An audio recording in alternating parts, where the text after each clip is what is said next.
हैं। ये तो पीटीआई बड़े बुरे तरीके से अपने ही ये टूल्स के हाथों ये हो रही है, नुकसान उठा रही है कि इनके अपने लीडर जो उनकी इज्जत महफूज नहीं है। बल्कि थोड़ी सी बात वो लंबी हो जाएगी। मैं सलमान अकरम राजा साहब को सुन रहा था, वो भी ये बात कह रहे थे, उन्होंने जनाब हमने कोई सोशल मीडिया या यूट्यूबर या इन्फ्लुएंसर को सुन के पॉलिसीज तो नहीं बनानी, उनको गाली गलौज शुरू हो गई। शेर अफजल मरवत साहब ने कहा था, अगर आपको याद होगा, कि सोशल मीडिया वाले जो है ना हमारे बाप बनने की कोशिश ना करें, मतलब जो वर्कर जो है हमें पता है कि पॉलिटिक्स कैसे करनी है, उनको माफ़ी मांगनी पड़ गई। अब तो किसी शरीफ आदमी की इज्जत तो नहीं बच गई, पीटी के अपने अंदर नहीं बच गई सर, बाकी को तो छोड़ दो। खान साहब के आज मतलब सेहत की खबरों पे उनके अंदर एक मातम हो रहा है सर, और वो अफसुर्दा हैं, अफसोस है कि ये क्यों किया आपने।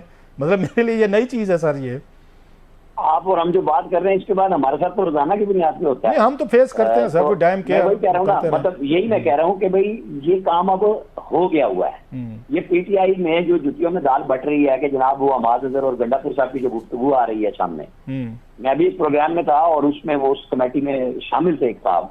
मैंने उनसे पूछा कि आप मुझे बताएं, तो उन्होंने कहा हाँ थोड़ी बहुत तो हुई है। मतलब ये कि उन्होंने भी इनकार नहीं किया कि ये अब इतना बड़ा मसला हो गया है कि भाई आप मान क्यों रहे हैं और आप क्यों नहीं मान रहे, आप वर्कर के साथ क्यों नहीं आते। हमारे साहब उनको ताने दे रहे हैं, वो उनको ताने दे रहे हैं। तो ये अच्छा, मैं उन काशिफ अब्बासी साहब के शो में फाइल इनका है ही नहीं। मैं काशिफ अब्बासी साहब के शो में देख रहा था, इमरान खान साहब की सिस्टर साहबा जो हैं वो इंटरव्यू दे रही थी, वो भी यही कह रही थी कि हुकूमत अच्छा चेहरा दिखाना चाह रही थी दुनिया को, तो अच्छा हुआ कि वहाँ पे लाहौर में वो जो एक कॉलेज के हवाले से इशू बना और स्टूडेंट बहरा गए, उन्होंने मुजाहरे किए, उन्होंने हंगामे किए। अब बात तो यहाँ तक पहुँच गई है कि वो लोग जो हैं वो इस बात से भी वो थोड़ा सा वरीड हैं कि मुल्क का अच्छा इमेज या अच्छा तौर क्यों जाएगा इस मौके पे जब यहाँ पे ऐसी हो रही है। देखिए ये वो वही बात हो रही है कि इन्होंने जो बोया वो काटने पर मजबूर हैं। यानी वो इस बात पे भी खुश हैं कि चाहे वो बच्ची के साथ कुछ नहीं हुआ, अभी तो खैर वो उसकी फॉरेंसिक हो रही है और चीजें रिपोर्ट भी चीफ मिनिस्टर ने कह दिया है, लेकिन क्या ये जरूरी है कि हंगामा ही होना जरूरी था एससीओ पे? जो मैंने भी उनकी गुफ्तगू सुनी मैडम की, जो बात काशिफ अब्बासी के प्रोग्राम में वो कर रही थी, मतलब ये था कि अगर यहाँ नहीं हुआ तो वहां हो गया, देख लो तुम्हारे साथ होना था। मतलब ये माशरे पे हम कहाँ जा रहे हैं, हम माशरे को लेके कहाँ जा रहे हैं? हमारी लीडरशिप जिनको लोग सुनना चाहते हैं, जिनको देखना चाह रहे हैं, वो सारे अनारकी फैलाने पे लग गए हैं। ये अनारकी से कम तो काम नहीं है ना मामला जितना। तो आप फिर चले, ये तो जो कुछ हो रहा है, तो आपको लगता है कि हुकूमत ने ट्रिक किया है? और कुछ मुझे अभी मैसेज आया हुआ था, कोई देख रहे थे शो, उन्होंने जनाब हमें इस बात पे था कि ये जो डॉक्टर साहब होने चाहिए, खान साहब का चेकअप करें, वो उनके एतमाद के होने चाहिए, ताकि हुकूमत पे इल्ज़ाम लगता है ये टेम्पर कर लेते हैं, ये फजिंग कर लेते हैं, रिपोर्ट्स बदल देते हैं, तो इन पे एतबार नहीं, हमें पीम्स के डॉक्टर्स पे एतबार नहीं था, हमें खान साहब के कोई ज़ाती मॉलेज पे एतमाद था, हम तो ये डिमांड कर रहे थे। तो वो हमारी नहीं मानी गई और इन्होंने मान ली, ये बैरिस्टर गौहर साहब एंड कंपनी, लिहाजा इन पर तनकीद आ रही है। तो आप इस पर क्या कहते हैं? हुकूमत ने वाकई ट्रिक कर लिया, इनके साथ चलाकी कर ली है? पता नहीं ट्रैप हुए हैं कि नहीं हुए, जो भी चलाको मासी बने हैं नहीं बने। मुझे ये बताएं कि वो चेयरमैन भी तो अपॉइंटेड इमरान खान के ही है ना, तो डॉक्टर को नए आ जाने से, कोई और आ जाने से, मतलब किसी पे तो एतमाद करना है ना। सलमान अकरम राजा को जनरल सेक्रेटरी इमरान खान ने बनाया, वो भी कल बात कर रहे थे कि हमें किससे डर नहीं है। मुझे इजाजत दें, मैं दो साफियों के आज के दो ट्वीट्स पे बात करूंगा छोटी सी, ताकि वो जो कॉलेज पे या दूसरी हम बातें करते रहते हैं जी, वो तनकीद कर रहे थे डॉक्टर मोहित पीरजादा कि यहाँ बैठे हुए लोग ये हैं, कंप्रोमाइज हैं, फलां हैं। तो अजमल जामी ने कहा कि हुजूर पे तशरीफ में है ना, ये सियासी क़यादत के भी हो रहा है और जो हामी और मुखालफत में मौजूद है वो भी यही कुछ कर रहे हैं। आप देखें बहस कहाँ चली गई है उनकी, कि जो लोग बाहर बैठे हैं वो समझते हैं कि ये फारिग हैं पाकिस्तान के अंदर मौजूद और ये आके कुर्बानियां दें, गिरफ्तार हों। अब वो सलमान अकरम, ये बताएं इसमें क्या हर्ज थी अगर चले पीम्स के डॉक्टर भी साथ होते और साथ में एक खान साहब के एतमाद के डॉक्टरों को भी शामिल कर लिया जाता? पैनल ही बनना था। तो 3-4 अगर आपने अपने रख लिए हैं वो ठीक है, अगेन वो भी सरकारी डॉक्टर हैं, ऑनरेबल लोग हैं सारे, और इतने बड़े मामले में उन्होंने कोई टेम्परिंग नहीं करनी। मैं नहीं मानता कि पीम्स के डॉक्टर जो हैं इस मामले में हुकूमत की मान के रिपोर्टें अच्छी बुरी दे देंगे। तो एक डॉक्टर उनका खान साहब के भी या उनकी पार्टी के मर्जी का भी रख लेते ताकि ट्रांसपेरेंसी रहती, बातें ना होती। सर चले, मैं इस पे इस तरह कह सकता हूँ कि कर लेना चाहिए था। और उनको जमाइमा गोल्डस्मिथ की जानिब से ट्वीट भी किया कि इंस्टाग्राम पे पोस्ट शेयर की गई है, उनकी जानिब से कहा गया है कि उनकी जो इलेक्ट्रिसिटी है वहाँ की बंद कर दी गई है और 10 सितंबर से उनके बच्चों से उनका राब्ता नहीं करवाया जा रहा, बहुत बुरे हालात में है। क्या इस बात का उससे कोई ताल्लुक है? इस वजह से कहा जा रहा है कि उनकी तबीयत ठीक नहीं और जानबूझ के कहा जा रहा है? हम पहले भी तो यही बात कर रहे थे ना मुसलसल, कि ये बाकायदा ट्रोलिंग हो रही है और इमरान खान जो अपने लीडर्स के बारे में कहते थे जो पकड़े जाते थे, वो इमरान खान पे अपने पे लागू हो गया। अब बताएं, जमाइमा साहिबा ने अपने बच्चों के वाले से कहा, तो उन्होंने ये क्यों नहीं कह दिया कि मेरे बच्चे जहाज में बैठ चुके हैं और वो मिलने आ रहे हैं और मैं मुतमईन नहीं होंगी जब तक बच्चों को खान साहब से नहीं मिलाया जाएगा? ये क्यों नहीं कह दिया उन्होंने? फिर अगर बहस बराए बहस है तो फिर तो सारे जवाब आएंगे ना। फिर चेयरमैन ने जब कह दिया कि वो ठीक है, तो फिर जमाइमा का तो जवाब मिल गया ना घर से ही, पार्टी के चेयरमैन ने दे दिया जो इमरान खान ने बनाया हुआ। अब ये जवाब हम ढूंढते ही रहेंगे, बहस चलती रहेगी, क्योंकि मानना किसी ने भी नहीं है।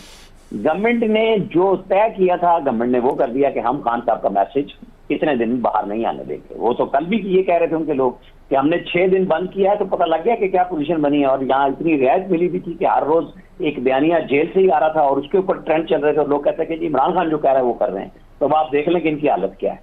मतलब दोनों तरफ से सख्ती की इंतहा है, ना खान साहब पीछे हटे हैं तो ना गवर्नमेंट हटी है।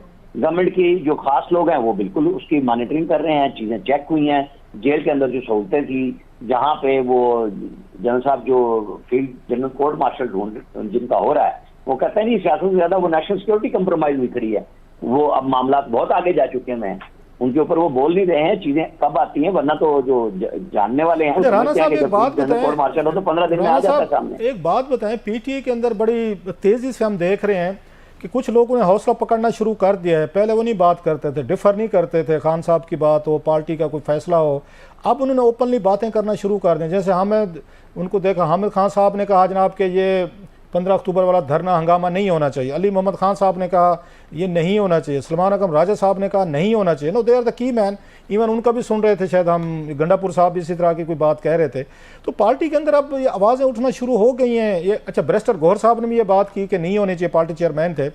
तो क्या करेंगे अब? किसी डिसेंट आदमी का मशवरा, किसी डिसेंट आदमी की बात नहीं सुनी जाएगी। हामिद खान से हम अगर जितने भी इख्तलाफ करें, बैरिस्टर गौहर से करें, सलमान अकरम राजा साहब से करें, डिसेंट लोग हैं, अली मोहम्मद खान साहब हैं, डिसेंट आदमी हैं, अगर इनकी बात भी नहीं सुननी और हर किसी ने इन पर तबारा पढ़ देना पार्टी के अंदर से, जनाब ये देखें ये कंप्रोमाइज्ड हैं, तो ये मिल गए हैं, तो ये फौज के एजेंसियों के फलान हैं, मतलब उनके एजेंट हैं, तो पार्टी तो फिर ये बुरे तरीके से डिवाइड, उस डिवीजन की तरफ होती जाती लग रही है सर। या लोग छोड़ना शुरू कर देंगे ऐसा ऐसा, साइड पे घर बैठ जाएंगे जैसे शफकत महमूद साहब बैठ गए थे कि भाई साहब ये तो मुझसे दंगल नहीं होते जो मुझसे आप तवक्को करते हैं। छोड़ने से ज्यादा खान साहब निकाल सकते हैं। ये अभी जरा उनकी पाबंदी खत्म हो, अच्छा, और फिर वो फैसले करेंगे कि भाई ये मैंने तुम लोगों को इसलिए तो नहीं बनाया था कि तुम लोग मेरे फैसले को जो बताया गया था कि एहतजाज कंटिन्यू करना, तुम कैसे पीछे हट गए। वो तो अभी तो अली अमीन गंडापुर साहब का भी नहीं, मतलब आप कह रहे हैं 18 तारीख को जब ये बैन उठेगा और खान साहब की कोई सहाफियों से या किसी और से मुलाकात होगी तो हम बम शेल के लिए तैयार रहें कि कोई बहुत बड़ा ब्लास्ट हो सकता है और खान साहब वो सब की क्लास लेंगे और कोई नए आर्डर्स वो इशू करेंगे वहां से, जेल से। मुझे तो 100% यकीन है, क्योंकि आप देखें ना कि जिस तरह उनके लॉयलिस्ट बड़े मौजूद अंदाज में मुराद सईद बात करते हैं, आजकल उनकी उर्दू किसी नस्तालीक उर्दू दान से भी अच्छे उनके ट्वीट आते हैं। आप देख रहे हैं तसलसल है उनकी उर्दू की रब्त में लिखते हुए कि बहुत अच्छा कोई लिखारी उनके पास मौजूद है, और वो ये लोग नहीं छोड़ेंगे किसी को भी। आपको याद होगा कि उस वक्त कैबिनेट में भी जो बात उस वक्त फैसल वाडा या मुराद सईद करते थे, पूरी काबीना वही बात करती थी। तो अभी चीजें आएंगी और मेरा ख्याल है खान साहब सख्त फैसले करेंगे। वो मौजूदा क़यादत से किसी सूरत में राजी नहीं होंगे। अगर 17वीं तरमीम, ये 17 तारीख को 26वीं तरमीम हो जाती है, बस फिर आप 18 को देखें कि वो अपनी पार्टी वालों के साथ करते क्या है। वो कहेंगे तुम सारे मिले हुए थे, वो छोड़ेंगे नहीं इनको। वो कहेंगे तुम लोगों ने सड़क बंद क्यों नहीं की, रोड बंद क्यों नहीं की, कैसे हो गई, ये भी कैसे हो गई। वो बिल्कुल कोई ऐसा आपको बयानिया नहीं मिलेगा अगर ये 17 तारीख को 26वीं तरमीम हो जाती है। आप बिल्कुल इस बमशल के लिए तैयार रहे हैं, और जो ये लोग बोल रहे हैं इनको किसी को बोली छोड़। आप डरा रहे हैं राणा साहब, आप डराने की कोशिश कर रहे हैं हम सबको।